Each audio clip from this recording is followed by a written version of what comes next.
good energy. At what they do and also achieve. There's never a problem that you can't find a solution. It's just working the problem. Use your common sense. If you think the price of education is expensive, you should see the price of ignorance. I'm Steve Love. I'm the Public Works Director and City Engineer. I'm Joe Sheeran, Maplewood's Communications Director. I'm Michael Mondor, Fire and EMS Chief. A big part of what I do is oversee the team of people that maintains the city's infrastructure. Overall in our system, our streets had 50 to 60% of them being considered in good condition.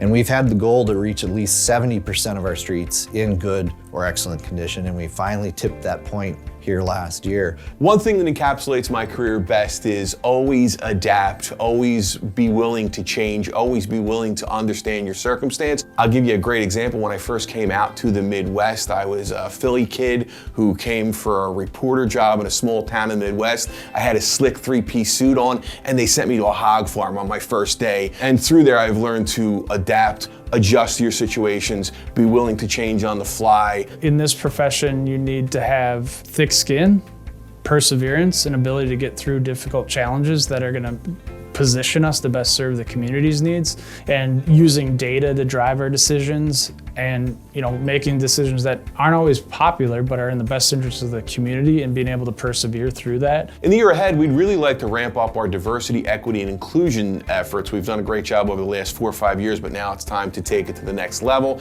especially when it comes to hiring, more community outreach, and making sure everyone feels connected to City and City Hall and the staff we have. My leadership motto is to serve those that serve others.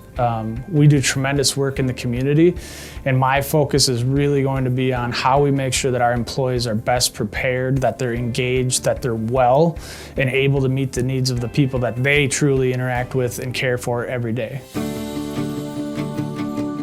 The definition of insanity is doing the same thing over and over again and expecting a different result. Do the best you can, and don't take life too serious. Everyone has a value, and everyone has something magical to bring to something. I'm Michael Folds. I'm IT Director. My name is Joe Rubin. I'm the Finance Director. Hey everyone, my name is Mike Deere. I'm the Assistant City Manager and Human Resource Director. Our prior Finance Director left us in a great place, and I look forward to continuing to build it out, adding efficiencies to our department. The moment that I was most proud of my department was how we responded to the COVID-19 pandemic. Staff was very, very creative in how they came up with solving the problems that needed to be solved. Or on the DMV side, where City Hall was closed, and we had to come up with a way where we could still handle those customer requests. The biggest focus for me is ensuring that our great employees, we retain our great employees here. We want to continue to focus on strengths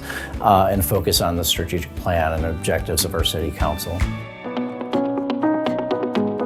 Having individual ability is really important, but the ability to discover ability in others is really the true test. Seize the day. Ask not what your country can do for you, but what you can do for your country. I'm Brian Beardeman, Director of Public Safety and Chief of Police. I'm Danette Parr, the new Community Development Director. I'm Melinda Coleman, City Manager of Maplewood. Being in community development, we spend a lot of time engaging with developers, business owners, other governmental agencies.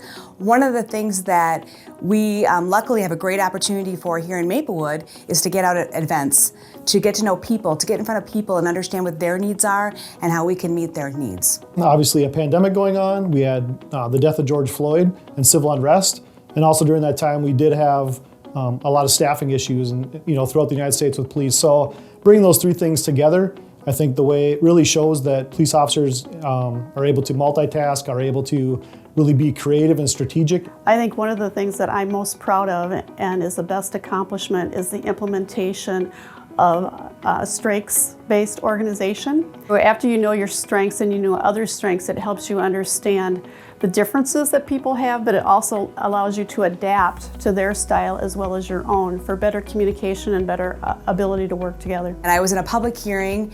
It was really controversial. It was about a new development, and it was a woman that showed up. It was a packed room. It was loud. There was a lot of emotion. There were signs.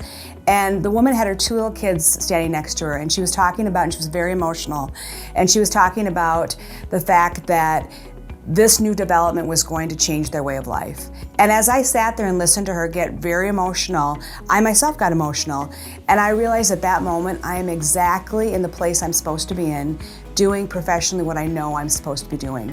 I think the goal for the next year and the years to come are really to build that next future leader. And so really mentoring, developing, and encouraging those young officers and young firefighters to become the next future leaders of the department or where the goals are for next year. One big accomplishment would be to complete the pay equity study. When we pay good wages, we are more likely to attract new employees and retain the employees that we have, especially in a competitive environment.